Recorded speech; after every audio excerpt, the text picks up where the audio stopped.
Hi everyone, welcome back to Playing 11. So exciting India versus Pakistan match കഴിഞ്ഞിരിക്കുകയാണ്. നമ്മൾ ഇന്നലെ പറഞ്ഞ പോലെ തന്നെ ഒരു വാശിയേറിയ മത്സരം പ്രതീക്ഷിച്ചു. ബട്ട് ഇന്നും ഒരു വൺ സൈഡ് ഗെയിമായി പോയി. But highlight of the game കോഹ്ലിയുടെ സെഞ്ചുറി. റംഷാദ്, ഇന്നലെ ഞാൻ പറഞ്ഞിരുന്നു ഫാന്റസി 11 കോഹ്ലിയെ ക്യാപ്റ്റനാക്കി ഇടാൻ. അതെ, Kohli and Shreyas Iyer. So Roshan welcome. Thank you. റോഷന്റെ ഡേ ആണ്. First of all, as a Kohli fan, diehard Kohli fan, ഇന്നൊരു പ്രൗഡ് മൊമെന്റ് ആണ്. കാരണം കോഹ്ലി സെഞ്ചുറി അടിക്കുന്നു. അതും നമുക്കറിയാം പാകിസ്ഥാനെ കാണുമ്പോൾ കോഹ്ലി എങ്ങനെയാണ് ലാസ്റ്റ് കുറച്ച് റീസെന്റ് മാച്ച് ആയിട്ട് നമുക്ക് നൂറ്റാണ്ടിലെ ഷോട്ട് എന്നൊക്കെ വിശേഷിപ്പിക്കാൻ പറ്റുന്ന ലാസ്റ്റ് മറക്കാൻ പറ്റാത്ത ഒരു കളി. പിന്നെ അതുപോലെ തന്നെ ചാമ്പ്യൻസ് ട്രോഫിയിലെ ഫൈനലില് നമ്മള് പാകിസ്ഥാനെതിരെ ലാസ്റ്റ് തോൽവി ഉണ്ടായിരുന്നു. അതിന്റെ ഒരു മധുര പ്രതികാരം കൂടിയായിരുന്നു. സോ ഓൾ ഓഫ് എല്ലാം കൊണ്ടും വളരെ ഇതാണ്, വളരെ നല്ലൊരു ദിവസം. Happy moment. സോ എല്ലാരും കോൺട്രിബ്യൂട്ട് ചെയ്തൊരു ഗെയിം ആയിരുന്നു. ബാറ്റിംഗിൽ എടുത്തിരുന്ന സമയത്ത് എല്ലാരും കോൺട്രിബ്യൂട്ട് ചെയ്തു, അവരുടെ contribution. So Rohit Sharma first ഒന്ന് സ്റ്റാർട്ട് കൊടുത്തെങ്കിലും പോയി. ബട്ട് അതൊരു പോസിറ്റീവ് സ്റ്റാർട്ട് ആയിരുന്നു. പാകിസ്ഥാൻ ബൗളേഴ്സിന് നിലം തൊടാൻ പറ്റില്ല എന്നുള്ളതാണ്. അബ്രാർ അഹമ്മദ് മാത്രമാണ് കുറച്ച് റീസണബിളി കുറച്ച് നന്നായിട്ട് ബൗൾ ചെയ്തത്. ബാക്കിയായിരിക്കും നിലം തൊടാൻ പറ്റില്ല. അത് കാരണം ഷെയ്ൻ അഫ്രീദിയുടെ രോഹിത് ശർമ്മയുടെ വിക്കറ്റ് എടുത്ത ബോൾ ഒന്നും പറയാൻ രക്ഷയില്ലാത്ത ബോൾ, അൺപ്ലേയബിൾ. പക്ഷെ അത് ഒഴിച്ചു നിർത്തിയ ഷെയ്ൻ അഫ്രീദി ഫ്ലാറ്റ് ആയിരുന്നു. എനിക്ക് തോന്നുന്നു ഫസ്റ്റ് ബോൾ മുതൽ ട്രൈ ചെയ്യുന്ന ഒരു തന്നെയാണത്. അതെ, ഇതിപ്പം സ്കോർ കാർഡിലേക്ക് വരികയാണെങ്കിൽ പാകിസ്ഥാന് 241 റൺസിന് അലോട്ടായി 49 ഓവറിൽ, 49.4 ഓവറിൽ. ഇന്ത്യ അത് 42.3 ഓവറിൽ 244 എന്നുള്ള രീതിയിൽ ചേസ് ചെയ്തു 4 വിക്കറ്റിന്. അതെ. സോ റോഷന്റെ ടേക്ക് എന്താണ് ഇന്നത്തെ കളിയിൽ? So Pakistan almost knocked out അല്ലേ? എന്നെ സംബന്ധിച്ചിടത്തോളം നമുക്ക് ആ ഒരു റിസ്വാൻ സൗദ് ഷക്കീലിന്റെ ആ ഒരു പാർട്ണർഷിപ്പിന്റെ ടൈമിൽ നമ്മൾ യൂഷ്വലി കണ്ടുവരുന്ന ദുബായ് പിച്ചസിലെ ഒരു ട്രെൻഡിങ് ആണെന്ന് തോന്നി. കാരണം ഇനീഷ്യൽ ആ ഒരു കുറച്ച് സമയത്തേക്ക് വിക്കറ്റ് പോവാതെ ഒരു 30-35 ഓവേഴ്സ് വരെ പിടിച്ചു നിന്നതിന് ശേഷം അവര് ലാസ്റ്റിലേക്ക് ഇപ്പൊ പറഞ്ഞ ഖുഷ്ദില് അതുപോലെ തന്നെ ആകാശ് സൽമാൻ പോലുള്ള പ്ലേയേഴ്സിന് ഫ്ലറിഷ് ചെയ്തിരുന്നെങ്കിൽ കുറച്ചും കൂടി ബെറ്റർ ആയേനെ. ബട്ട് ആ ഒരു ഫേസ് മാത്രമാണ് പാകിസ്ഥാനെ ഓർത്തിരിക്കാനുള്ളൂ ഈ ഗെയിമിൽ സംബന്ധിച്ചിടത്തോളം. പിന്നെ ഇനീഷ്യൽ പവർ പ്ലേയിലാണെന്നുണ്ടെങ്കിലും അവര് നന്നായിട്ട് തന്നെ, എനിക്ക് തോന്നുന്നു ബാബർ അസം എന്ന അത്യാവശ്യം നല്ലൊരു ഫുൾ ഫ്ലോയിൽ തന്നെയായിരുന്നു. അവന്റെ ഒരു വിന്റേജ് കവർ ഡ്രൈവ് ഷോട്ടുകളൊക്കെ നന്നായിരുന്നു. ബട്ട് നമ്മുടെ front line bowlers Shamim, Harshit റാണയും ഇനീഷ്യൽ ഓവേഴ്സിൽ കുറെ എക്സ്ട്രാസ് കൊടുത്ത് സ്ട്രഗിൾ ചെയ്ത സമയത്ത് പാണ്ഡ്യ നല്ലൊരു രീതിയിലാണ് ഇന്ന് ബോൾ ചെയ്തത്. ഒരു എന്താ പറയാ, നമുക്ക് വിക്കറ്റ് ടേക്കിംഗ് ആയിട്ടുള്ള ഒരു ഓപ്ഷൻ ആയിട്ട് പെട്ടെന്ന് കടന്നു വന്നു. ബാബർ അസമിന്റെ വിക്കറ്റ് എടുത്തു. അതോടുകൂടി തന്നെയാണ് ഇന്ത്യക്ക് കുറച്ചും കൂടി മാച്ചിലേക്ക് കടന്നു വരാം. പിന്നെ നമുക്ക് റെഗുലർ ആയിട്ട് നമ്മുടെ സ്പിന്നേഴ്സിനെ വെച്ച് നമ്മൾ എന്ത് ചെയ്യുന്നു അത് തന്നെയാണ് നമ്മൾ സ്ഥിരം കാണുന്ന ആ ഒരു ഇത് തന്നെയാണ് കണ്ടത്. സോ ഒരു തേർഡ് സീമറുടെ എല്ലാ ഡ്യൂട്ടിയും ചെയ്തു. സെക്കൻഡ് സീമറിനെ പോലെയാണ് ഹാർദിക് പാണ്ഡ്യ ബൗൾ ചെയ്തത്. അതെ. റാണയായിരുന്നു തേർഡ് സീമറെ പോലെ തോന്നിയത്. ഫൈൻ. ബട്ട് റാണ ഞാൻ നേരത്തെ തന്നെ നമ്മൾ പറഞ്ഞിരുന്നു, മറ്റേ സെക്കൻഡ് സ്പെല്ല് തേർഡ് സ്പെല്ലിലേക്ക് വരും. ഇന്ന് ഖുഷ്ദിലിനെ ലാസ്റ്റ് ഡെത്ത് ഓവറുകളിൽ റാണ കുറെ സ്ലോവർ ബോളുകൾ എറിഞ്ഞത് അതൊരു അൺപ്ലേയബിൾ ആയിരുന്നു. കാരണം ഖുഷ്ദിൽ അറ്റാക്ക് ചെയ്യാനായിട്ടുള്ള ഒരു ഇന്റന്റിൽ നിൽക്കുമ്പോൾ ടോയഡ്ജില് ഒരു 4-5 ബോളുകൾ ടോയഡ്ജി തന്നെയായിരുന്നു കൊണ്ടുവരുന്നത്. പാകിസ്ഥാൻ ബാറ്റേഴ്സും സ്ലോവർ വൺസ് പിക്ക് ചെയ്യുന്നതിലും സ്പിന്നേഴ്സ് എല്ലാം കുറച്ചൊന്ന് സ്ട്രഗിൾ ചെയ്തു. അവർക്ക് പേസ് ഓൺ ഡെലിവറീസ് തന്നെ കളിക്കാൻ പറ്റി. ബട്ട് ഈ സ്ലോവർ ഡെലിവറീസ് ആണ് അവരെ നമ്മൾ കുഴപ്പിച്ചു തോന്നുന്നു. അതെ. എനിക്ക് തോന്നുന്നു അവർക്ക് അവരെ സംബന്ധിച്ചിടത്തോളം പാകിസ്ഥാൻ ടീമിലെ 3 ബോളേഴ്സ് എന്ന് പറയുമ്പോൾ ഷൈൻ അഫ്രീദിയുടെ ഒക്കെ ആവറേജ് ബോൾസ്, സ്ലോവർ ബോൾ തന്നെ ഞാൻ കണ്ടിടത്തോളം എനിക്ക് തോന്നുന്നു 130+ തന്നെയാണ്. അവർക്കൊന്നും ആ ഒരു വേരിയേഷൻ വരുന്ന ബോളേഴ്സ് അല്ല. അവര് സ്വിങ്ങിനെ മാത്രം ഡിപ്പെൻഡ് ചെയ്യുന്നവരും അതുപോലെ തന്നെ ഹാരിസ് റൌഫ് ആണെന്നുണ്ടെങ്കിൽ completely purely depending on pace മാത്രമാണ്. സോ അതുപോലെ ഈ ഒരു പിച്ചുകളിൽ എന്നൊക്കെ പറഞ്ഞു കഴിഞ്ഞാൽ സീം സ്വിംഗ് ഒരു പരിധി വരെയാണ് അവർ ഹെൽപ്പ് ചെയ്യുള്ളൂ. വേരിയേഷൻസ് തന്നെയാണ് ഓൾവേസ് ഹെൽപ്പ് ചെയ്യുന്നത്. ബട്ട് അങ്ങനെ ഒരു ബോളർ ഉണ്ടായിരുന്നില്ല. എക്സെപ്ഷൻ എന്ന് പറഞ്ഞാൽ അബ്രാർ അഹമ്മദ്, ആ ഒരു ഗില്ലിന്റെ ഒക്കെ വിക്കറ്റ് എന്ന് പറയുന്നത് അൺപ്ലേയബിൾ ഡെലിവറി തന്നെയായിരുന്നു. നമുക്കൊന്നും പറയാനില്ല. അതെ. പോയ 4 വിക്കറ്റുകളിൽ രോഹിത് ശർമ്മയുടെയും ഗില്ലിന്റെയും അൺപ്ലേയബിൾ ഡെലിവറി. പിന്നെ ഒരു വിക്കറ്റ് എന്ന് പറയുമ്പോൾ ഇമാമിന്റെ നല്ലൊരു ഫ്ലൈയിങ് ക്യാച്ച് ശ്രേയസ് അയ്യറിന്റെ. അപ്പൊ അങ്ങനത്തെ ഒരു പിന്നെ drop catches, of course drop catches അവര് ശരിക്കും അഫക്ട് ചെയ്തത്. രണ്ട് ക്യാച്ച് ഡ്രോപ്പ് ചെയ്തിട്ടുണ്ടല്ലോ അവര്. അതെ. അതെ അതെ. ഇപ്പൊ ഇമാമിന്റെ കാര്യം കൊണ്ടുവരുന്ന സമയത്ത് ഓക്കെ ഫക്കർ സമാൻ അവരുടെ ഓപ്പണിംഗ് ബാറ്റർ ഇൻജോർഡ് ആയിട്ട് പോകുന്നു.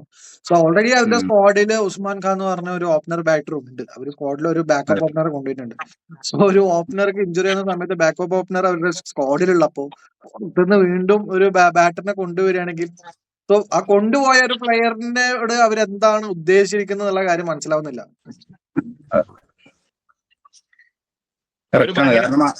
കൺസർവേറ്റീവ് ആയിട്ട് കളിക്കുന്ന പോലെ തോന്നി. ഫസ്റ്റ് 2 വിക്കറ്റ് പോയതിനു ശേഷം സ്കോറിംഗ് റേറ്റ് വളരെ കുറഞ്ഞു പോയി. ഇമാമുൽ ഹക്ക് ഓൾവേസ് പ്ലേ ഈ ടീമിന്റെ ഇൻ ആൻഡ് ഔട്ട് ഇരുന്നാണ്. കഴിഞ്ഞ വേൾഡ് കപ്പിലും ഇമാമുൽ ഹക്കിനെ കളിപ്പിച്ചതിൽ ഒരുപാട് എന്തുണ്ടായിരുന്നു,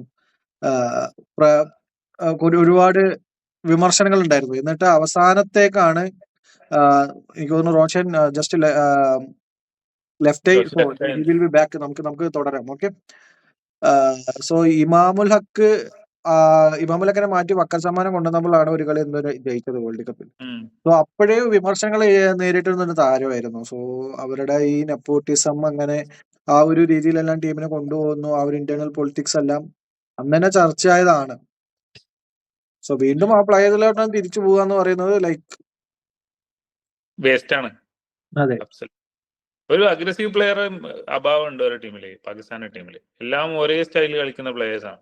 അതെ. ആഗാസ് സൽമാൻ മാത്രമാണ് എനിക്ക് തോന്നുന്നു കുറച്ച് നന്നായിട്ട് അഗ്രസീവ് കളിക്കുന്നത്. ബട്ട് ആഗാസ് സൽമാൻ വരുന്നത് കുറെ ലേറ്റ് ആയി തോന്നുന്നു. എനിക്ക് തോന്നുന്നു അവർക്ക് ഫക്കർ സൽമാൻ ഇത് ഇഞ്ചേർഡ് ആയി പോയ സമയത്ത് മേ ബി സൗത്ത് ഷക്കീൽ അവർക്ക് നല്ലൊരു ഓപ്പണർ ഉണ്ട്. Saud Shakeel also use to open. Saud ഷക്കീലിനെ വെച്ച് ഓപ്പൺ ചെയ്ത് ബാബർ അസാമാണ് ഇപ്പൊ ഓപ്പൺ ചെയ്യുന്നത്. സോ ബാബർ അസം സൗത്ത് ഷക്കീൽ ഓപ്പൺ ചെയ്ത് സൽമാൻ അഗി അല്ലെങ്കിൽ റിസ്വാൻ നമ്പർ 1 വന്ന് നമ്പർ 3 വന്ന് നമ്പർ 4 സൽമാൻ അഗനെ പ്രൊമോട്ട് ചെയ്ത് ഫഹീം അഷ്റഫിനെ പോലെ ഏതെങ്കിലും ഒരു ഓൾറൗണ്ടറിനെ കൊണ്ടുവന്ന് ഒരു അല്ലെങ്കിൽ ജെന്യൂൻ മിഡിൽ ഓർഡർ ബാറ്ററെ കൊണ്ടുവരികയാണെങ്കിൽ സോ അത് കുറച്ചുകൂടി ബെറ്റർ ടാക്ടിക്സ് ആവും. ഒരു ഇൻഫോമിൽ നിൽക്കുന്ന ഒരു പ്ലെയർ, നമ്മളെപ്പോഴും പറയും ക്രിക്കറ്റില് the best batsman should face the maximum ball എന്ന് പറയും. സോ അത് ഇപ്പൊ ഏറ്റവും പർപ്പിൾ പാച്ച് നിൽക്കുന്ന പ്ലെയർ സൽമാൻ ആഗയാണ്. സൽമാൻ ആഗ വരുമ്പോഴത്തേക്കും ഒരു 32-35 ഓവറായി. പിന്നെ ഡെത്ത് ഓവേഴ്സ് ആയി. അതെ. സോ അതൊരു അപ്പം കാലങ്ങൾക്ക് ശേഷം പിന്നെയും വിരാട് കോഹ്ലിയുടെ ഒരു സെഞ്ചുറി നമ്പർ 51. ക്രിക്കറ്റിലെ എനിക്ക് തോന്നുന്നു ഇനി ഇതാരും മറികടക്കാൻ പോകുന്നില്ല. കാരണം ഇപ്പോഴത്തെ ODI ക്രിക്കറ്റിന്റെ പോക്ക് കണ്ടിട്ട് ഒരു കാലങ്ങൾ ഒരുപാട് ODI ക്രിക്കറ്റുകൾ നമ്മൾ പ്രതീക്ഷിക്കണ്ട. സോ ഒക്കേഷനിൽ പ്രതീക്ഷിച്ചാൽ മതി ഇങ്ങനെ എന്തെങ്കിലും ടൂർണമെന്റ്. അതുപോലെ തന്നെ 14,000 റണ്ണും കോഹ്ലി ഈ ഇന്നിംഗ്സിലൂടെ മറികടന്നു. സച്ചിൻ സംഗക്കാര എന്നുള്ള ക്ലബിലോട്ട് കോഹ്ലിയും കൂടി കോഹ്ലി മൂന്നാമതാന്ന് തോന്നുന്നു. ഇപ്പം പോണ്ടിങ്ങിന് ഈ ഇന്നിംഗ്സിലൂടെ മറികടന്നിട്ടുണ്ട്. ഒരുപാട് റെക്കോർഡ് കോഹ്ലിക്ക് ഈ ഇന്നിംഗ്സിലുണ്ട്. അതെ. പിന്നെ ഈ പറഞ്ഞ പോലെ Sachin 51 century in test, Kohli 51 century ODI. രണ്ട് ലെജൻഡ് ഓഫ് ദി ഗെയിം. 51 എന്നുള്ളൊരു സംഖ്യ ഏത് ഫോർമാറ്റിലും 51 എന്നുള്ളൊരു സംഖ്യ, അത് എന്താ പറയാ, ഒരു അൺഇമാജിനബിൾ നമ്പറാണ്. സോ ഇന്ത്യയുടെ ബൗളിങ്ങിലോട്ട് വരുന്ന സമയത്ത് നമ്മൾ പറഞ്ഞ കൺസേണുകളെല്ലാം ഉണ്ടായിരുന്നു. ബട്ട് സ്റ്റിൽ നമുക്ക് ടുവേഴ്സ് ദ എൻഡ് നമുക്കൊന്ന് റാപ്പ് ചെയ്യാൻ പറ്റി. ടുവേഴ്സ് ദ എൻഡ് നമുക്ക് ഒരു ചുറ്റുകൂട്ടാൻ പറ്റി. ഈ പറഞ്ഞ പോലെ കുറച്ചെറി ടൈം എടുത്ത് കളിച്ചത് ഓക്കെ, അണ്ടർസ്റ്റാൻഡബിൾ ആണ്. ബട്ട് ഒരുപാട് മെല്ലെ പോകും. ഡോട്ട് ബോൾസ് ഒരുപാട് കളിക്കുന്നു, അതാ പ്രശ്നം. നമ്മള് ഡെത്ത് ബോളിംഗ് ഇപ്പോഴും ടെസ്റ്റ് ചെയ്യപ്പെട്ടിട്ടില്ല. അതെ. അതും നല്ല ബാറ്റേഴ്സ് ഉണ്ടെങ്കിലേ നമുക്ക് ഡെത്ത് ബോൾ എഫക്റ്റീവ് ആണോ ഇല്ലെന്ന് പറയാൻ പറ്റുള്ളൂ. ഡെത്തിലേക്ക് ആയപ്പോ പാകിസ്ഥാൻ എനിക്ക് തോന്നുന്നു 6-7 വിക്കറ്റ് പോയിട്ടുണ്ട്. അതെ. അപ്പോ അതാണ് ഇന്നത്തെ പോസ്റ്റ് മാച്ച് എന്ന് പറയുന്നത്. കാരണം ഷമീം നമുക്ക് ഫസ്റ്റ് ഒരു 3 ഓവർ എറിഞ്ഞ് ചെറിയൊരു ഇഞ്ചറി കൺസേൺ ആയിട്ട് പോയി.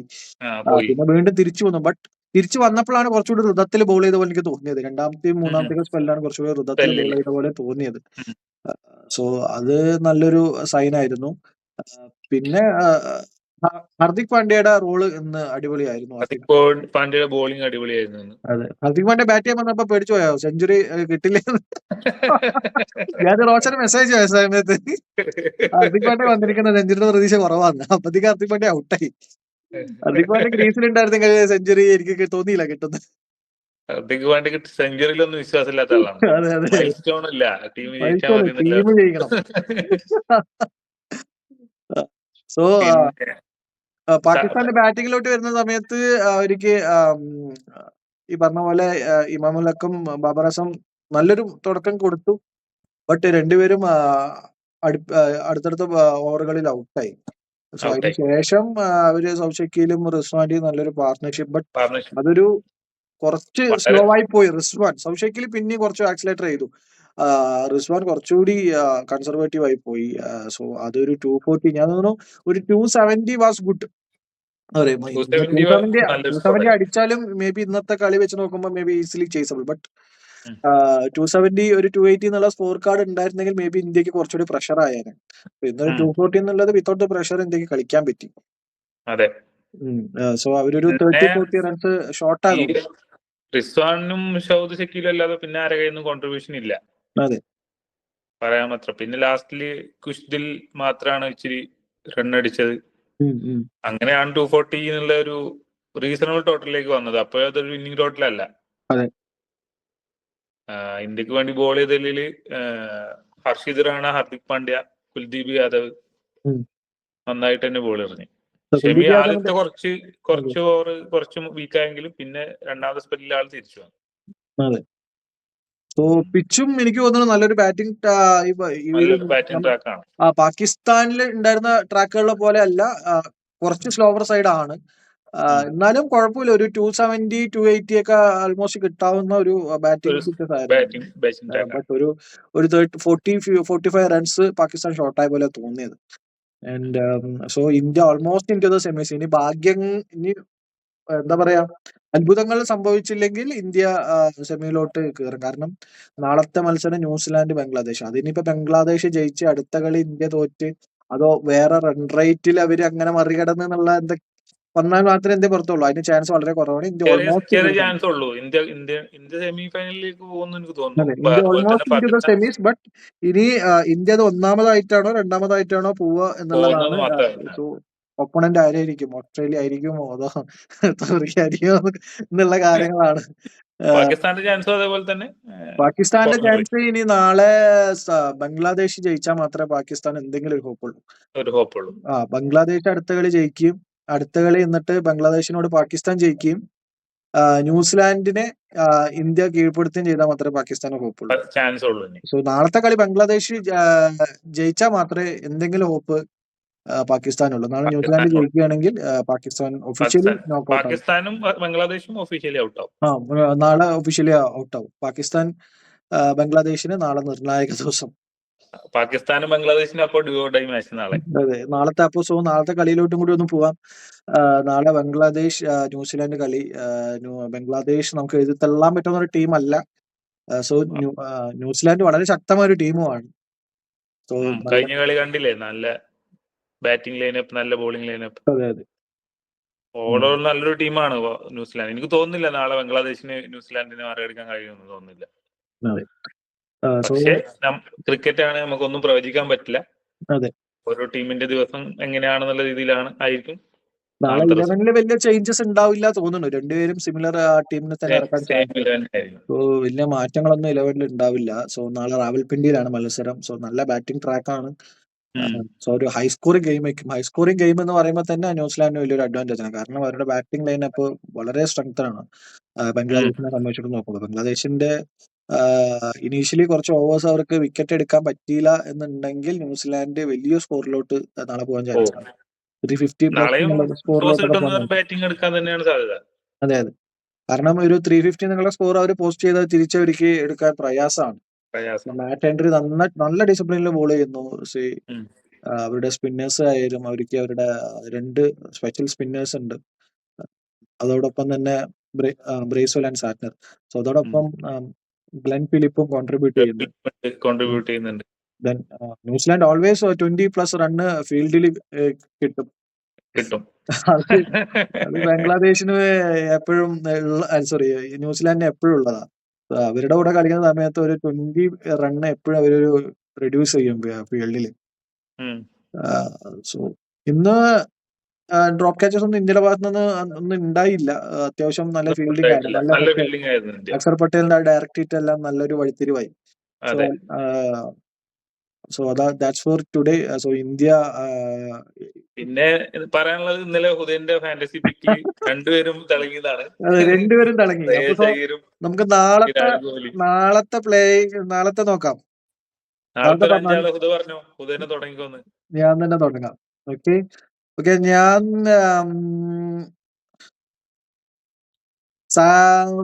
കോൺവേൻ എടുത്തു. നാളെ മേ ബി കോൺവേ കളിക്കും. കോൺവേ കഴിഞ്ഞ കളി Okay. കളിക്കില്ല. സോ ഞാൻ ഫസ്റ്റ് കോൺവേൻ എടുത്തു. വില്യംസൺ, ഉം. ദെൻ മാറ്റ് ഹെൻറിനെ എടുത്തു. ഉം. ദെൻ തൗഹീദ് ഹൃദോയിനെ എടുത്തു. ആ. ദെൻ റിഷാദ് ഹുസൈൻ എടുത്തു. റിഷാദ് ഹുസൈൻ. നീ പറഞ്ഞു. ഞാൻ കെൻ വില്യംസൺ, വില്യംസൺ ഞാൻ എടുത്തു. ഡാരി മിച്ചൽ, ഡാരൻ മിച്ചൽ, കോൺവൈ ഞാൻ എടുത്തു. നീ വില്യം ഉണ്ട്, ലാദം ഉണ്ട്, ഗ്ലെൻ ഫിലിപ്പ് ഉണ്ട്. ഡാരി മിച്ചലും ഗ്ലെൻ ഫിലിപ്സും ആ. സാന്റ്നറും ഞാൻ എടുത്തു. ഓക്കെ പിന്നെ മേദിയ മിറാജും മുഷ്ഫീഖർ. സോ നമുക്ക് നാളെ നോക്കാം. തോന്നുന്നു നാളെ കെൻ വില്യംസൺ അല്ലെങ്കിൽ ഡാരി മിച്ചലിന്റെ ദിവസമായിരിക്കും. അതെ, ഞാൻ പറയുന്നു നാളെ കോൺവേ ക്യാപ്റ്റൻ ആക്കിയിട്ടാൽ നിങ്ങൾക്ക് ജാക്ക് പോട്ട് അടിക്കാം. നാളെ കോൺവേയുടെ ദിവസം കോൺവേയുടെ ഒരു സെഞ്ചുറി. പിന്നെ റംഷാദ്, വളരെ ഇൻട്രസ്റ്റിംഗ് ആയിട്ടുള്ള കാര്യം, ഈ കഴിഞ്ഞ എല്ലാ കളിയും ഓരോ സെഞ്ചുറിയൻസ് ഉണ്ടായിരുന്നു. എല്ലാ കളിയും ഇന്നും ഉണ്ടായി. സോ എല്ലാ കളിയും സെഞ്ചുറിയൻസ് ഉണ്ട്. സോ അത് നല്ലൊരു സൈനാണ്. എല്ലാ ടീമും എല്ലാ കളിയും പറ്റുന്നവർക്ക് നല്ല അവസരമാണ്.